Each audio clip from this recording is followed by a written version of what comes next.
tardes y bienvenidos a Entrevistas Apócrifas. En esta ocasión, esta entrevista es un tanto singular porque yo paso de ser la entrevistadora a la entrevistada y le paso las artes de matar a mi amigo y compañero Juan González Castejón, al que conocen ya por las grabaciones que hacemos de un poema a dos voces. Él, como buen entendido en teatro, ya que es actor y director teatral, como he dicho varias veces, no solamente conocedor del teatro, sino de la literatura en general. Entonces me va a hacer una batería de preguntas que yo espero poder contestar a su plena satisfacción y sin más le paso la palabra para que empiece a preguntar. Muchas gracias y ahora me toca a mí responder. Bueno, pues buenas tardes. Buenas tardes. Ana, esta novela, Cartas Cruzadas, que presentas ahora, es la quinta de tus obras publicadas. ¿Qué representa el conjunto de tu obra? Pues es una experiencia más porque me pasa un poco lo que dice Enrique Vila-Matas, que no puede escribir siempre de lo mismo y de la misma forma pues aburriría. Cada obra lo que me importa no es la historia tanto, que sí también, sino la forma, la técnica de contarlo. Cada obra que escribo es una forma, una innovación de la técnica narrativa. Esto me divierte mucho y al mismo tiempo me incita a seguir escribiendo. Pues digamos, ¿en qué subgénero dentro de la novela la encuadrarías? Novela histórica por el trasfondo histórico que conlleva, novela de intriga por la investigación que realiza la protagonista y el suspense constante que mantiene la narración, o en ninguno de ellos. Pues Cartas Cruzadas es una novela que es de narrativa general, no está encuadrada en ningún género, pero sí tiene elementos de lo que tú has dicho. Primero, de la novela histórica, sin ser una novela que transcurre en épocas pasadas, pero tiene momentos narrativos que sí transcurren en otra época, como pueden ser 1925. Sin embargo, la protagonista está en la época actual y está rememorando el pasado de su familia a través de cartas, fotografías y demás. Y también tiene, no del género negro, pero sí del género de suspense, porque el suspense, desde que empieza la novela hasta que acaba, va creciendo y no para. Una de las cosas que más se destaca en esta novela es la intriga que va creciendo página a página hasta el final. Por eso tiene los dos elementos de los dos subgéneros. La protagonista, aunque en la teoría lo es, tiene un papel fundamental de narradora y son otros los verdaderos protagonistas. La protagonista es la voz narradora, pero solamente eso, porque después hay una parte importantísima de la obra que son protagonistas personajes de su familia que han fallecido ya, porque ella está tratando de reconstruir el pasado misterioso de parte de su familia a través de cartas y documentos que tiene que ir mirando por petición expresa de su madre, que en su lecho de muerte le indica una caja o varias cajas determinadas donde hay documentos familiares. Ella empieza a buscar, además de la gran depresión que tiene por la muerte de su madre, se ve totalmente sola en un piso, en una urbanización de las afueras, y siente como si toda su vida también para ella fuera su propia vida un enigma. Y empieza a mirar esa documentación para tratar de comprender qué es lo que tiene que descubrir porque su madre no se lo dice. Y por eso esta novela, el suspense, empieza y finaliza con la novela. Tú dices que la novela trata fundamentalmente de la identidad de lo que conocemos como tal y no siempre coincide con lo que realmente somos. Y esa es la idea que lleva a la protagonista a tratar de descubrir quién es ella realmente. ¿Es en esa, te pregunto, es en esa la idea que te inspiró escribir esta novela? Sí, es una novela en general sobre la identidad, porque muchas veces me he preguntado cuando se dice quién es esa persona, hablando de alguien que se llama fulano de tal, trabaja en tal sitio y tal, su estado civil y demás. Eso no dice nada de una persona, esos son los datos de filiación. Casi siempre los más desconocidos para nosotros mismos somos nosotros. Nadie se conoce a sí mismo. Pero en esta ocasión la protagonista es una mujer de 67 años que se ha sentido siempre extraña a su propio círculo familiar, al que quiere mucho y del que se ha sentido querida. No ha habido ahí ningún tipo de desamor o desafecto. Pero ha sentido extrañeza porque ni se parecía físicamente a ellos ni emocionalmente. Y no entendía cómo era la única representante con un físico determinado que el resto de la familia no tiene. Sin embargo, vuelvo a repetir, es una mujer que se siente amada y quiere mucho a su familia, pero siempre dentro de la extrañeza que la ha hecho preguntarse muchas veces a sí misma: ¿quién soy yo? A través de ese enigma que está intentando averiguar del misterio familiar, por petición de su madre, empieza a comprender verdaderamente qué es ella, hasta que llega al final. Cartas cruzadas no tiene un escenario espacio-temporal constante, sino que avanza y retrocede en el tiempo al compás de los recuerdos y los hallazgos de la protagonista. ¿Piensas que el tiempo es un factor importante en cada narración y puede ser un poderoso recuerdo estilístico? El tiempo fundamental en una narración que puede no solamente ser importante, sino que puede llegar a ser el protagonista. En este caso hay como un playback en la novela que es a través de las cartas que va viendo y fotografía y documentos en general, porque está haciendo una investigación que cada vez se va metiendo más en ello, buscando datos de enciclopedia, ¿verdad? Va situándose en otra época, como en el París de 1925, que se estaba celebrando la Exposición Universal de Artes Decorativas e Industriales, que fue entonces, en 1925, donde había verdaderamente un hervidero en París lleno de artistas e intelectuales de todo el mundo que acudían por motivo de esa exposición. Y todo esto le hace retrotraerse a esa época, porque fue entonces cuando desapareció su tía abuela, una famosa galerista de arte rusa, que se había casado con su tía abuela, la tía abuela política, y desapareció sin más y nadie supo nunca lo que le pasó, y su marido murió desesperado porque no podía encontrar. Entrando en esa trama de encontrar cartas de su tío abuelo a su hermana, a la abuela precisamente de ella, que le explicaba todos los pormenores de su investigación, de dónde se encontraba su esposa, fue cuando empezó a darse cuenta de la gran entramado de relaciones y de misterio que se iban agrandando con el tiempo. El espacio, por lo tanto, me ha preguntado, y el tiempo es muy importante porque va saltando del presente a determinadas épocas, como en 1925 en París, como también Tarnów, en una ciudad polaca, como también se desplaza en el tiempo a la Segunda Guerra Mundial, en Polonia, 1939, cuando la invasión de los alemanes, y también en el siniestro campo de exterminio de Auschwitz. Todo esto va saltando y el tiempo se convierte así, porque además hay que olvidar que nosotros, los seres humanos y los seres vivos, somos tiempo, nos desplazamos en esa dimensión, sin él no podríamos existir. Y el tiempo narrativo es muy importante porque va formando el collage final con las teselas diferentes de un mosaico que se van juntando saltando de un momento a otro según la documentación que iba encontrando y que iba investigando. El espacio es también cambiante en la novela, según el tipo narrativo. Madrid, París, Tarnów, Auschwitz y otras ciudades españolas desfilan por la narración como escenario de los hechos. Ese continuo cambio de escenario dificulta la escritura dándole una mayor complejidad. Bueno, una de las cosas que tiene es que esta obra tiene una narrativa compleja en cuanto que tiene que hacer salto temporal y espacial, pero también le da mucho más dinamismo. Tanto es así que los que han leído la novela, los profesionales de la literatura, han alabado precisamente el trabajo que supone el poder hilvanar la historia para que el lector no se pueda confundir.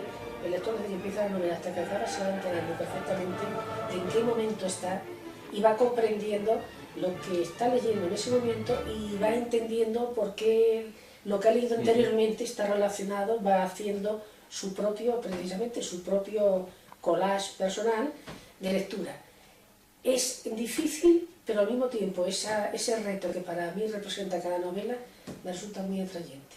Tanto es así que buscar la técnica para poder hacer una novela en la que intervienen personajes, muchos de ellos están muertos, todos ellos, exceptuando la protagonista, la mayoría de ellos están muertos, que aparezcan y tomen vida y vuelvan a desaparecer y vuelvan a aparecer, va haciendo que el lector no se pierda ni un momento la atención, porque ya le digo, el suspense junto con los cambios espaciotemporales forman parte, van creando una sensación, una atmósfera que hace que no se pueda dejar de leer para saber qué sucede a continuación. Pero es un reto para cualquier escritor poder hacer esto sin perderse en el camino, por decirlo así. ¿Cuál ha sido el mayor obstáculo que has debido salvar para escribir esta novela? El gran número de personajes y escenarios, la gran cantidad de datos históricos y la búsqueda de la documentación correspondiente, o el paso de un momento narrativo a otro. Pues el buscar datos ha sido muy engorroso porque he tenido que mover, buscar muchísimo dato histórico. Todos los datos históricos que figuran en la novela, todos son comprobables y son fehacientes. Todo personaje que aparece estuvo en ese momento, en ese lugar, en ese momento, en esa fecha, y solamente los personajes de ficción, como son los familiares de ella y la propia protagonista, son los de ficción. Los demás es un trasfondo histórico que le da una mayor riqueza, no solamente de personajes, sino de psicología y de tiempo. Por ahí desfila el zar Nicolás II, que desgraciadamente fue fusilado por los bolcheviques en julio de 1918, junto con su familia. Aparece el príncipe Yusupov, que fue un gran... huyó de Rusia, precisamente, porque por la revolución bolchevique y el triunfo de los mismos, y desde entonces se dedicó a ayudar a todos los exiliados rusos que estaban a su alcance, de cualquier clase y condición. También aparece Prokofiev, el famoso músico ruso, Konstantin, no recuerdo ahora el apellido, perdón, un famoso arquitecto constructivista ruso, la esposa de Prokofiev, Lina Prokofiev. Aparecen infinidad de ellos, que ahora mismo ya ni me puedo acordar. Pero todos los datos ya ha sido una investigación histórica para evitar situar a un personaje fuera, que estuviera en un lugar y que en ese momento verdaderamente en la historia no estuviera.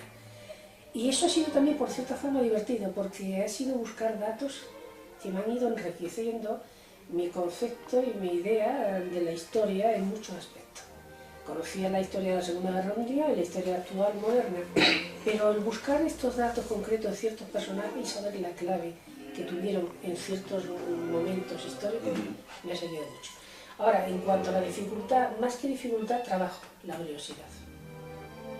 Claro que sí. Todos los personajes que aparecen en la novela pues parecen buscar desesperadamente que se averigüe la verdad de sus vidas, aunque ya están muertos, cuando la protagonista va investigando lo sucedido a cada uno de ellos. Esa búsqueda de la verdad de lo sucedido a cada uno de los personajes es necesaria y paralela a la búsqueda de su propia identidad, de la protagonista, y por ello ambas están relacionadas íntimamente o son independientes entre sí. Es que empieza a buscar, ella no estaba buscando en casa de su madre, con esos documentos, nada que le explicara su propia origen, porque ella es hija de la familia y en ese aspecto no. Pero al ir viendo la documentación que su madre le insistía señalándole aquel lugar antes de morir, se empezó a dar cuenta de que había muchos misterios, que no solamente le afectaban a su tía abuela, a la bella, como le llamaban, Olga Petrovna, sino también a ellos mismos, dicen en sus cartas, porque las voces que van hablando, el diálogo se suprime en esta novela. Se lee el pensamiento de la protagonista, la que va narrando los hechos, la narradora, que transcurre en 2013, en la época actual, pero también se está oyendo a través de las cartas lo que van pensando los diversos personajes ya fallecidos, que le van narrando unos a otros lo que están haciendo, cuáles son sus problemas, su angustia. Y efectivamente todos ellos buscan el porqué. El marido de la desaparecida, por qué desapareció y dónde estaba. Personajes cercanos a ella como sus hermanos, un hermano de ella y tal.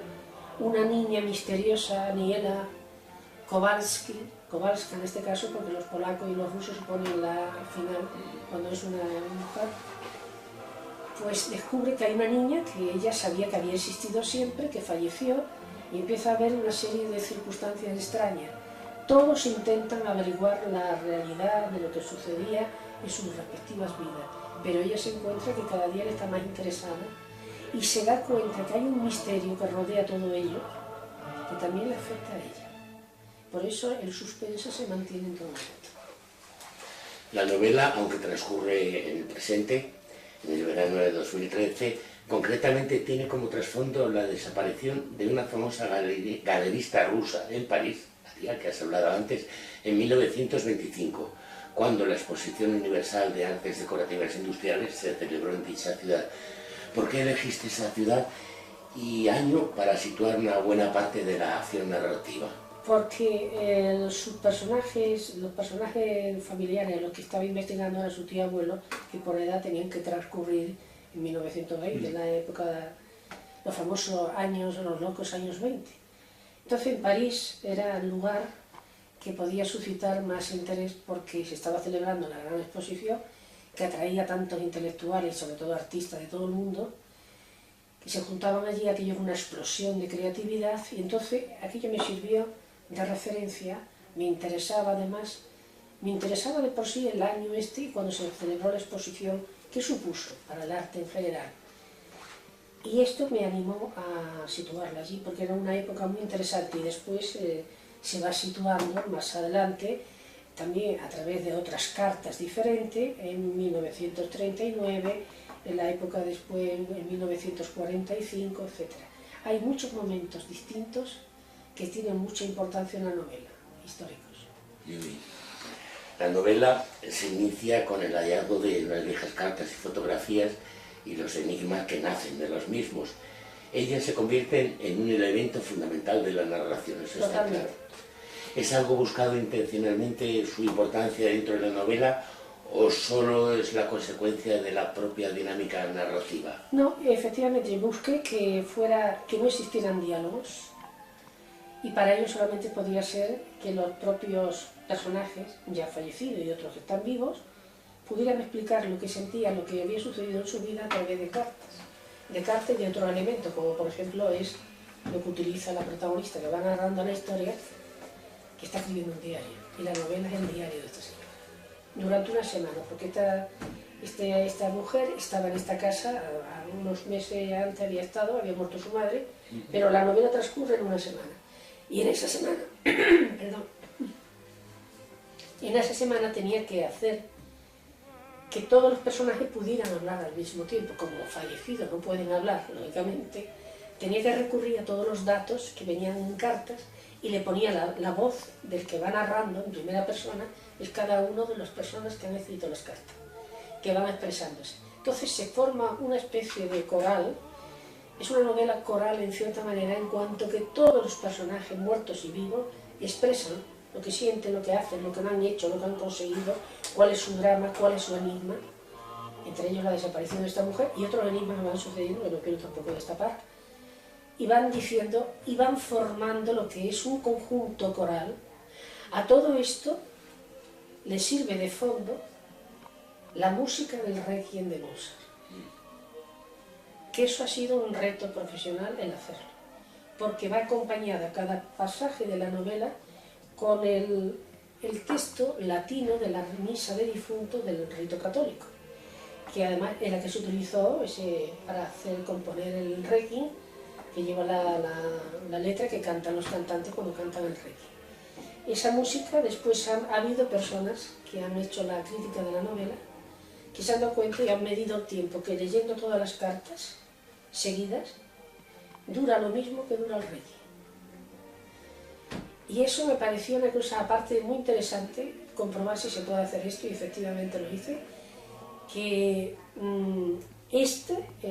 tanto las cartas, las personas que van hablando, como el Requiem va contando la historia. Hay un paralelismo absoluto de lo que van contando unos y otros. Qué interesante. Hay un fondo musical, hablabas durante toda la narración, que es la misa de Requiem de Amadeus Mozart, en re menor, que está acompañada en todo momento del texto latino, del rito católico de la misa de difuntos, acompañada de la traducción al castellano, lo que sobrecoge por el paralelismo con lo que va siendo narrado en este instante. Bueno, ya me lo has contestado, ¿por qué elegiste esa obra especialmente? Te digo, esta obra musical parece ir marcando el ritmo narrativo, como el cauce que marca el recorrido de un río. ¿Es casual el paralelismo o es un recurso intencionado?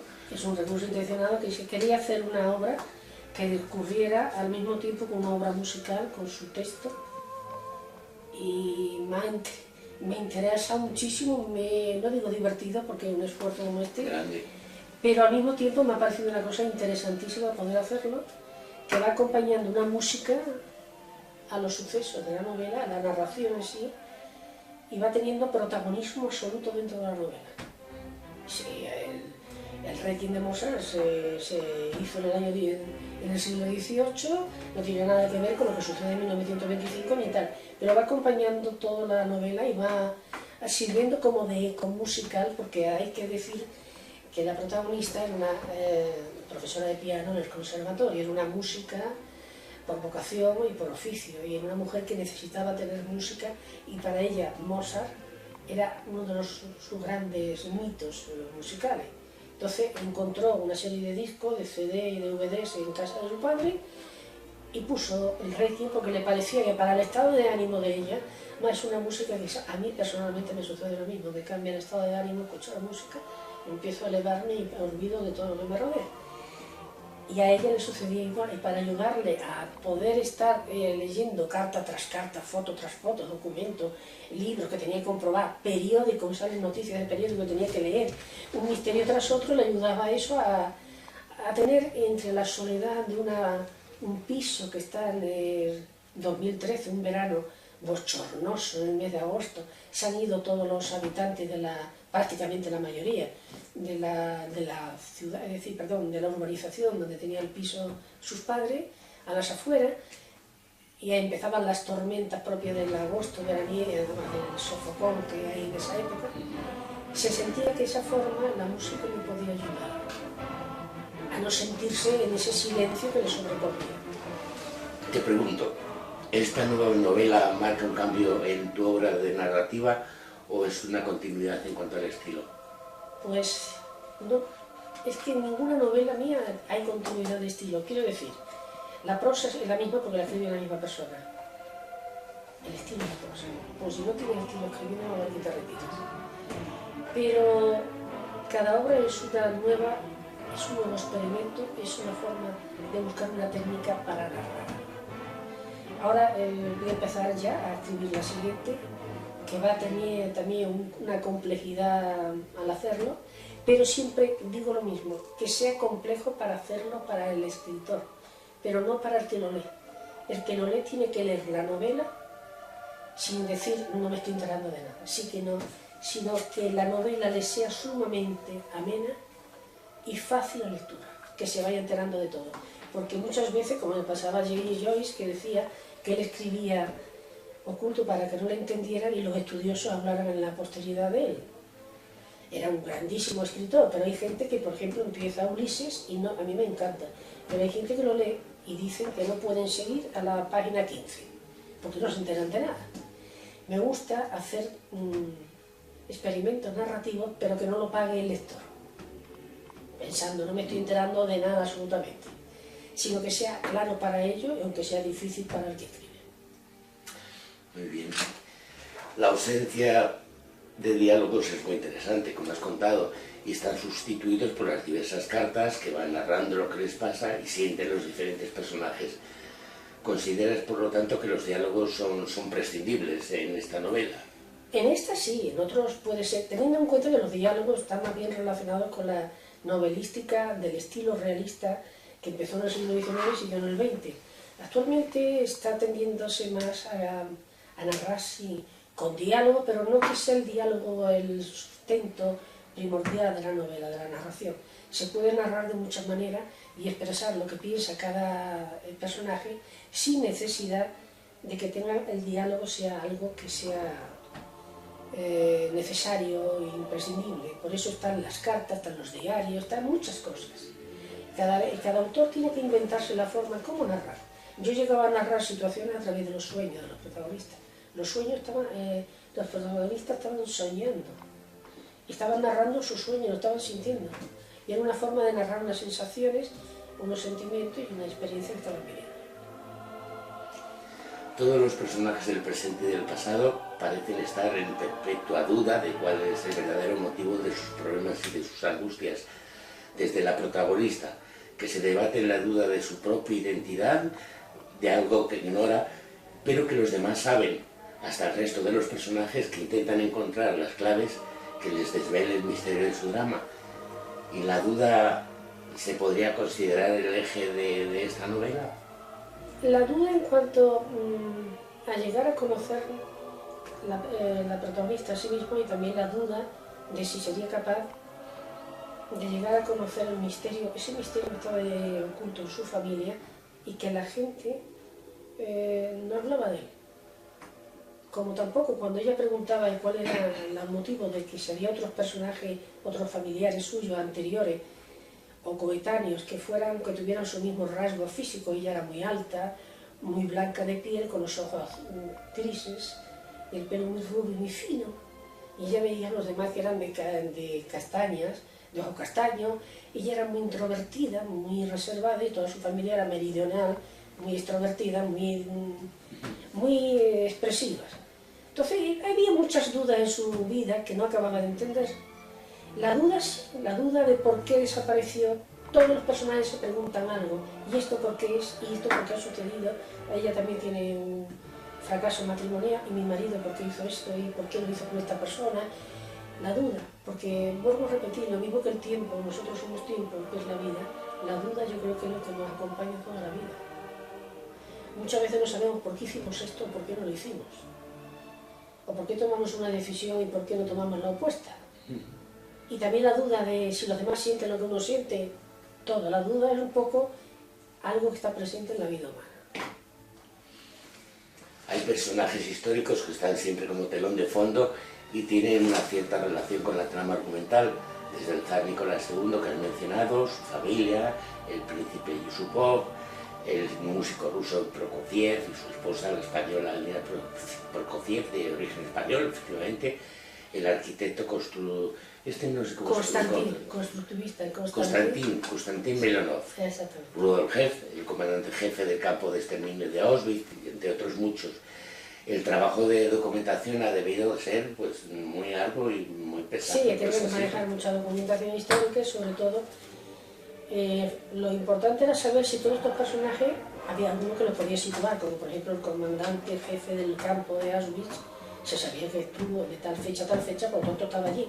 Pero había otros personajes que había que situarlo si estuvieron en el año tal, y no solamente es manejar una biografía, es que tienes que manejar muchísima documentación, muchos libros, para ver si esta persona en ese año estaba allí. Y efectivamente fui consiguiendo datos, porque aparecen mucho más de lo que estaban ahí relatados. Datos concretos que se puede comprobar históricamente que son ciertos. No me gusta en una novela que aparezcan seres reales hacerle vivir situaciones que no han vivido. Me parece una falsedad que engaña al lector y que no le hace mérito al personaje que está tratando. El personaje puede estar como telón de fondo, que estuvo allí, pero lo que no puedes hacer es que hizo algo que no hizo o que tomó decisiones que no tomó, porque eso es falsedad. Yo siempre pongo un ejemplo esto de las novelas históricas, que por ejemplo es un decir, no quiero decir que esto se haya escrito, que a alguien se le ocurra decir que Cristóbal Colón tuvo un romance con Isabel la Católica. Pues la gente que lee la novela se quedará, pero entonces tuvieron un romance. Y se quedan con esa idea. Eso me parece que es atacar al personaje, que no es que sea mejor ni peor por ello, sino que está diciendo algo que no es real. La historia está para respetarla. Y si sale en una novela, que salgan datos veraces y reales. No meterle más, porque eso engañará al lector. De acuerdo. La vida en el campo de exterminio de Auschwitz está relacionada con, está relatada con todos los pormenores por uno de los personajes. Todo esto habrá necesitado de leer muchos testimonios de las víctimas. Pues la mayoría de los que están vivos hasta la fecha, entre ellos mujeres, porque el personaje de... hay dos personajes, una mujer y otro hombre que tuvieron... Dos mujeres, perdón. Un hombre que son de ficción, que estuvieron en el campo de Auschwitz, pero todo lo que digo del campo es todo histórico y está relatado tal como lo han dicho testimonios de personas que estuvieron allí desgraciadamente. Tanto el régimen que tenían, cómo se situaban, lo que sucedía dentro, a grosso modo, porque claro, no se puede hablar de campo, se está hablando de unos personajes que están viviendo y sufriendo por ello. Todo esto que se dice es comprobable. A mí una de las cosas que más me ha angustiado es leer los testimonios de los supervivientes. Me parecen de un horror que haya sucedido eso en pleno siglo XX, porque demuestra que el ser humano, de verdad, como decía Hess, el hombre es el lobo para los hombres. La Segunda Guerra Mundial también es un momento histórico en la novela que vive en alguno de tus personajes.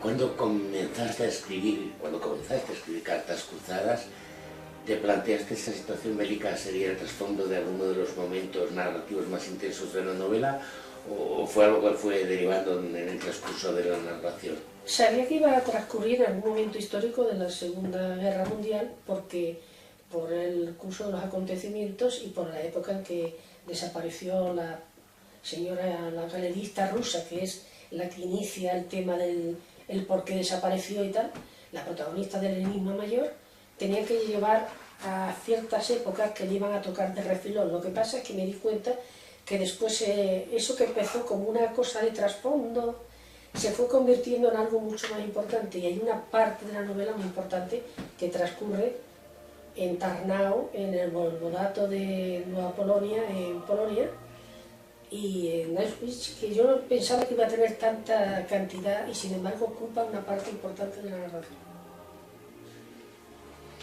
El suspense que se mantiene durante toda la obra va en aumento sin descanso por los hallazgos de nuevos actos por parte de la protagonista, que le provocan nuevas incógnitas a resolver. La novela parece pues como un gran puzzle del que vas colocando las piezas hasta encontrar la imagen final. ¿Sabías en cada momento narrativo cómo se iba a desarrollar la trama a continuación, o escribías dejándote llevar por la improvisación, sin tener planeado el suceso siguiente? Yo nunca, cuando empiezo a escribir, sé una idea general, pero nunca sé. Hay gente que apunta, que va diciendo esta escena, tal. Yo nunca hago esto, porque eso es un poco cosificar. Se ha demostrado además que la literatura, los personajes van tomando por un lado, muchas veces llevan al escritor hacia donde no esperaba ir. No digo que no quiera, sino que no esperaba ir, y el personaje o personajes empiezan a derivar y van enriqueciendo en cierta forma la novela. En este caso concreto lo tenía planeado un poco en la imaginación. Al desarrollarlo me di cuenta de la capacidad y la riqueza que podía ir tomando, porque se iba derivando a ciertos temas y quise seguir por esos lados. Por eso es como unos afluentes que van a descargar a un río, pero que al principio tú ves el río pero no ves los afluentes, pero cuando llega el momento te das cuenta que están ahí y lo importante que son, además, para la obra. Bueno, otra nota que llama mucho la atención es la atmósfera opresiva de tensión, angustia y miedo por parte de la protagonista, que va creciendo constantemente a lo largo de la narración y que parece que envuelve al lector. ¿Es algo buscado expresamente o es fruto de la propia narración que fue tomando esa atmósfera opresiva a medida que la escribías? La atmósfera opresiva, yo me he dado cuenta que en muchas de mis novelas hay siempre una especie de suspense, todas ellas, pero en este caso concreto lo quise hacer a propósito, porque era una mujer vencida por la vida, divorciada con dos hijas que ya no lo necesitaban, con sus dos hermanos varones lejos, uno viviendo en el extranjero, otro viviendo en España, pero lejos, que acá se le han muerto sus padres, que eran su única agarre emocional. Sus hijas cada uno tiene su vida, sus proyectos, sus hijos, una de ellas, la otra vive en el extranjero también. Y entonces ella de por sí se sentía deprimida, y con la muerte de su madre más, porque ya se le acababa todo. Pero aquella atmósfera opresiva empezó a través de aumentar, por eso digo que el suspense de esta novela empieza en la primera página y termina en la última. Porque en la primera página ya le dan una noticia que le dejó impactada. A eso se le junta el tener que estar buscando no sabe qué, porque en el fondo no sabe, y eso va creando una maraña, una sensación. Después empiezan unos días tormenta, unas tormentas espantosas. Se asomaba a la ventana, no veía nada más que a 4 personas de vez en cuando pasar de largo, porque estaba cayendo a mares, hacía un calor de estos sofocantes.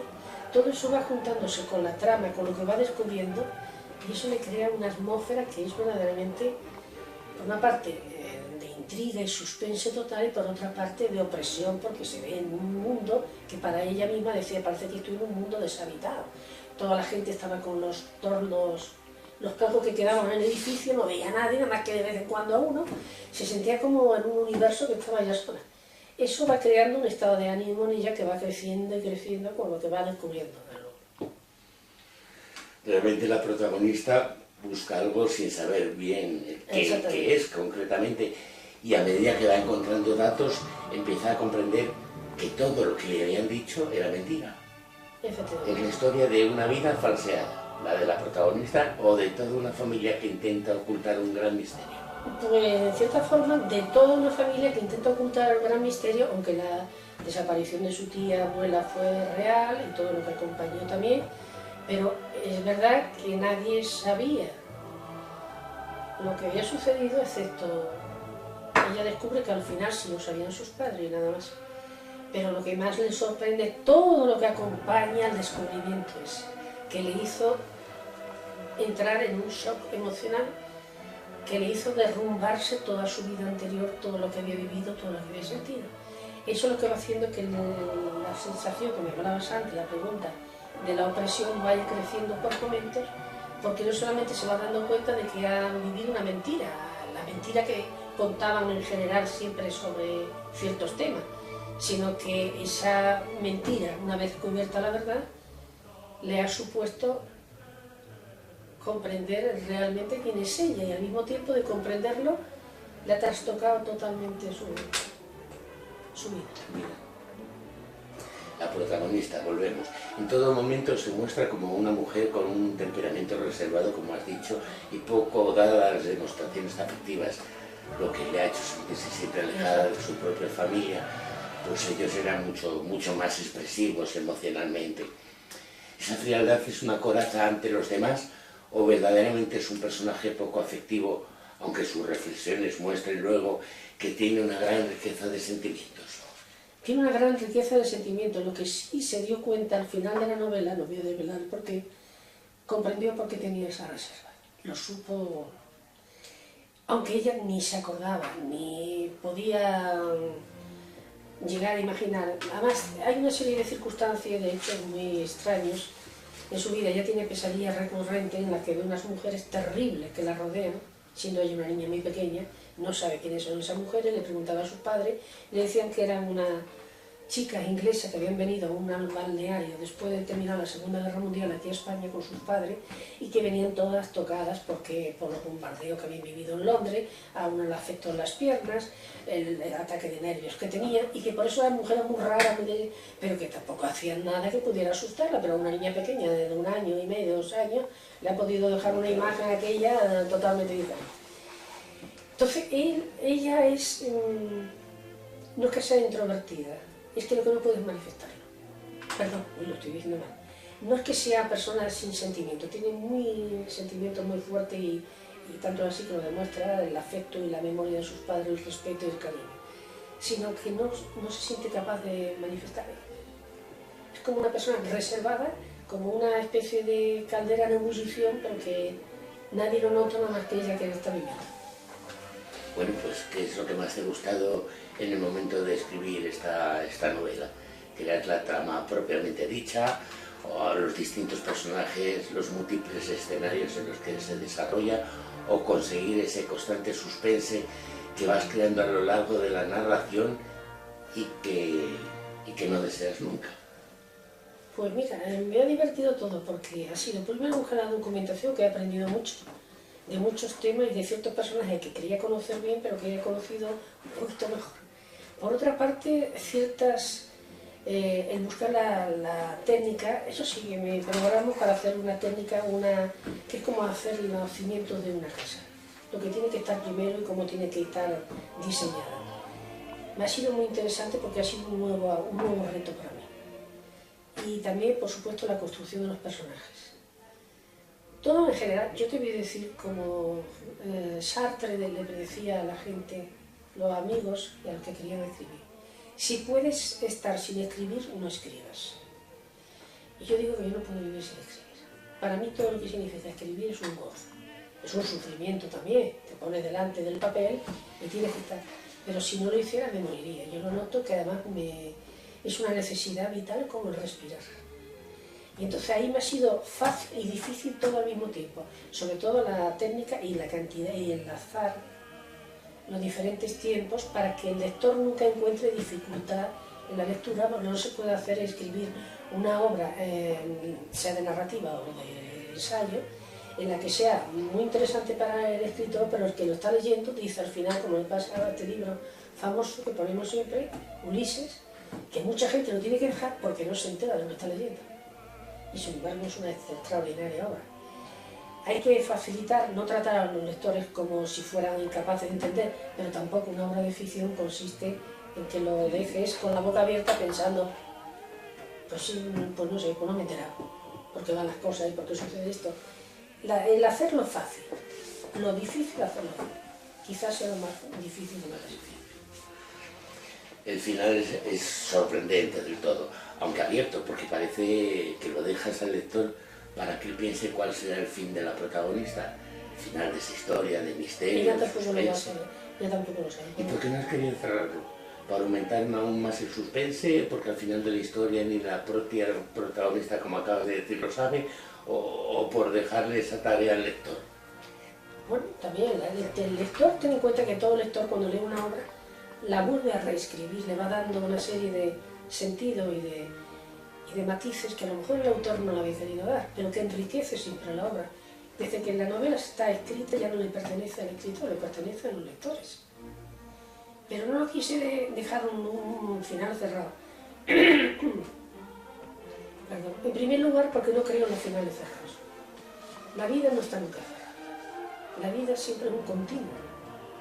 Entonces, el personaje en cuestión puede tomar una decisión y mañana puede tomar la contraria, como todos nosotros. Y decimos, esto no lo voy a hacer más y después lo vuelves a hacer, o voy a hacer esto y después no lo haces.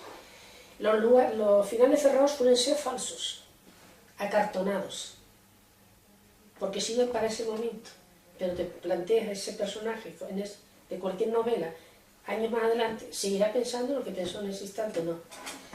Y ante una situación como la que ella descubre, al principio que le trastoca totalmente, es que no sabe tampoco lo que va a poder hacer, si va a poder seguir viviendo, por decirlo así, con ese descubrimiento, ¿no?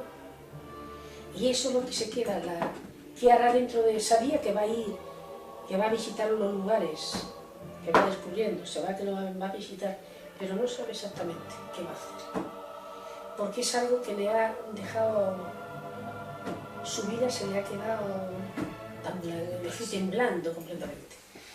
Esta novela ha sido la más difícil para escribir en relación con las demás tuyas, por tener una mayor dificultad técnica. Porque hay mayores datos históricos, porque abundan muchos personajes, sí, he tenido que tener una mayor documentación. Claro. No más difícil de escribir, sino el trabajo preparatorio ha sido más exhaustivo. Pues las múltiples voces que van narrando sus vidas, sus pesares y sus alegrías, ¿se la podría llamar una novela coral? Sí, lo he dicho antes, que es una novela, que no es que sea una novela coral en el sentido que se da muchas veces, pero como los diferentes personajes toman la voz cuando está leyendo la protagonista las cartas, toman ellos la voz, personas que han fallecido, y empiezan a hablar de su vida, lo que van sintiendo en ese momento, cuáles son sus problemas, sus angustias, sobre todo sus angustias. Y eso le hace que tome un protagonismo. El personaje central pasa un poco a segundo plano.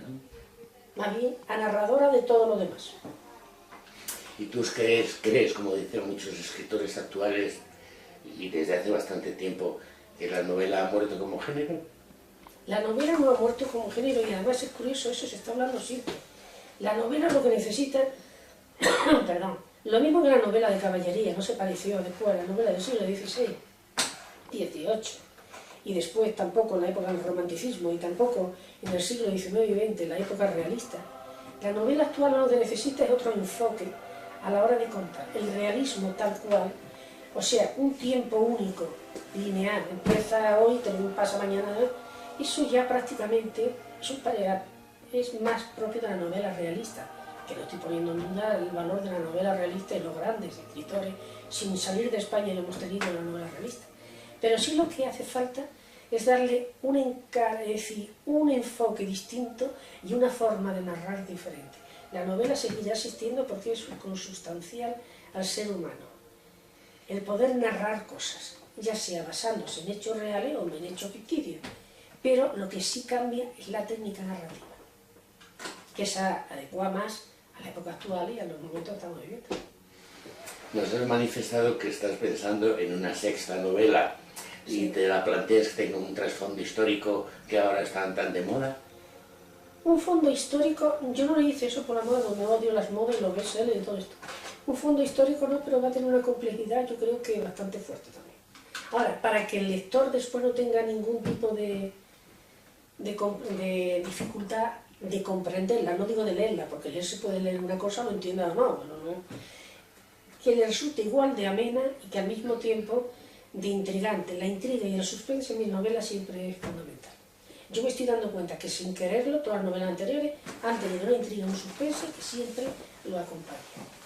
Porque eso es lo que despierta la atención del lector y le hace querer seguir leyendo. Que no es publicada esta nueva novela, ¿qué proyecto tienes más cercano?